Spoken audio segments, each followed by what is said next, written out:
زي ما تعرفين دائما نادي العين ما كان متميز، ولا زال العين يتميز من فترة لفترة، مع مرور الأيام دائما هو السباق لكل شيء، وهذا التاريخ اللي يذكره مو بنحن نذكره اليوم.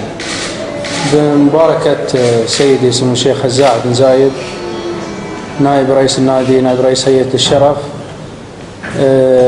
تم الحمد لله اعتماد النشيد العيناوي، والذي يطلق أول مرة على مستوى دولة الإمارات، يكون نادي العين هو النادي الأول والسباق لهذا الشيء. في المناسبة هاي نشكر الشاعر الكبير القطب العيناوي عضو هيئة الشرف علي الخوار على جهوده الطيبة وعلى هالكلمات الطيبة اللي هو راح يشرح لكم معاني القصيدة، واتمنى له إن شاء الله كل التوفيق.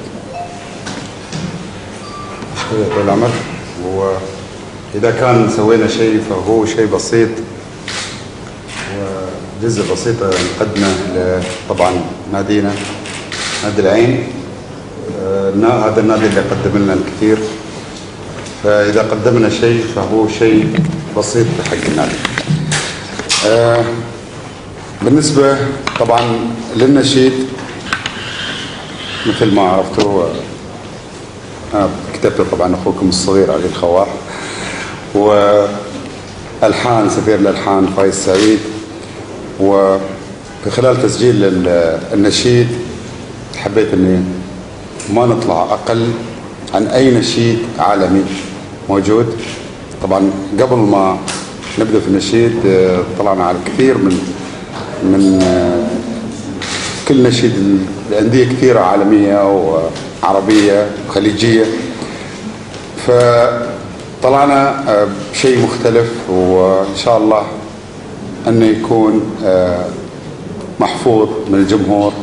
حاولنا الكلمات من خلال القصيدة أن تكون تضم كل شيء، بداية من مدينة العين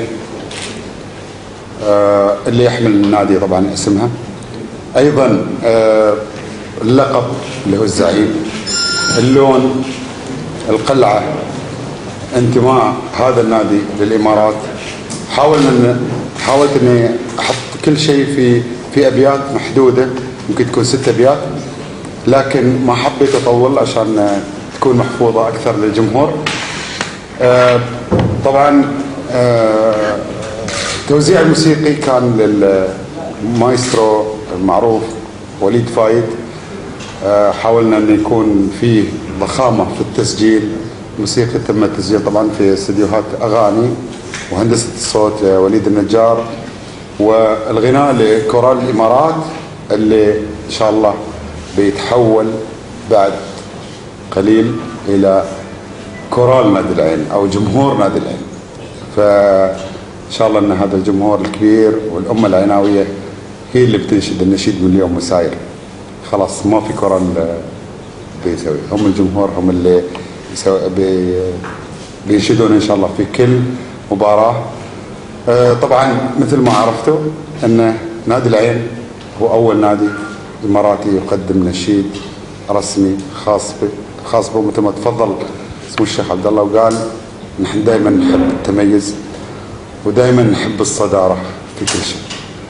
سامحوني على الإطالة، حبيت شرح بسيط، وإن شاء الله حتى كان ودي أن أقدم لكم تفصيل كامل، يعني حتى ممكن نقدمه من خلال فايل في كل التفاصيل موسيقيا وشعريا وفنيا بشكل عام. يعني النشيد يقول: من العين يبدأ شموخ الجباه، ومجد يصافح بعزه سماه، وفي العين تهتف قلوب الزعيم مع العز والمجد، تحلى الحياة ولانا للون البنفسج أكيد، نعلي شعاره ونروي غلاه، إماراتي دمه ويبقى كبير كبير بطموحه، كبير بعطاه، لنا الفخر نحيا بحب الزعيم، وجيل بعد جيل نوقف معاه، عسى الله يديم الضياء والشموخ في قمة صروحه وقلعة علاه.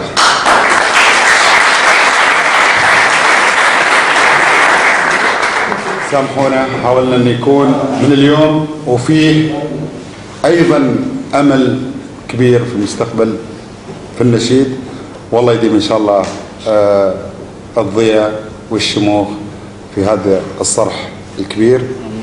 وطبعا كل الشكر، إذا كان في شكر أنا أول شيء طبعا أشكر سمو الشيخ هزاع بن زايد على دعمه لي أن أسوي هالنشيد وتكليفي لأن أكتب هذا النشيد، وأيضا اعتماده للنشيد.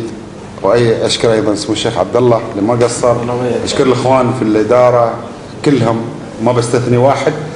أشكر أيضا حتى لو أقول لكم يمكن ما تصدقون في خلال كتابتي حتى الجماهير نفسهم، جماهير النادي كانوا يتصلون فيه كيف ما أدري لازم تكتب نشيد، حتى وهم وأنا عندي خبر إنه من العام لازم تكتب نشيد للنادي، لازم تكتب نشيد للنادي، لدرجة إن لو أقول لكم يمكن ما تصدقون حتى واحدة من الأخوات من مشجعات النادي تطلق على نفسها عيناوية، أنا ما أعرف شو اسمها الله يذكرها بالخير، كل يوم تتصل شو سويت؟ كتبت، خلصت، سجلت، سويت، قلت لها ما يستوي كذي، خليني على راحتي انا بكتب.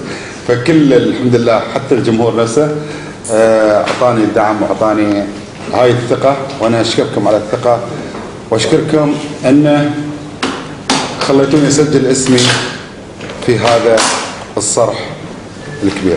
مشكورين وان شاء الله نكون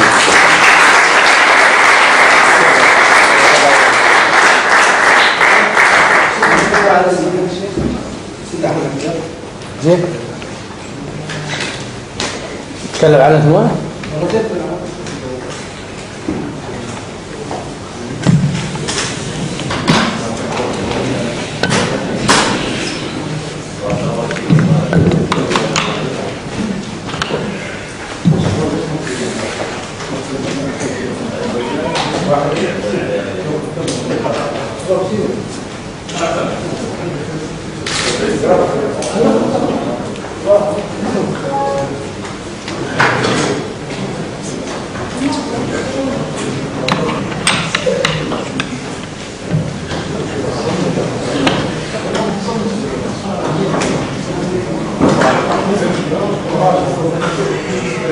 أحب أني إخواننا أبارك لكم بافتتاح المتجر العيناوي والرسمي للنادي، واللي تم افتتاحه اليوم ومن قبل الشيخ محمد بن سلطان بن خليفة مع ضاية الشرف والجمهور اللي كان حاضر معاهم.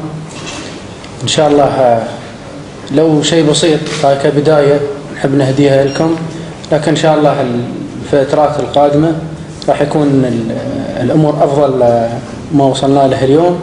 طبعا بجهودكم أنتم أيضا بمتابعتكم لهالأمور هاي، اقتراحاتكم أيضا مطلوبة، دعمكم منا ودعمكم للنادي أيضا مطلوب، وإن شاء الله أتمنى لكم كل التوفيق.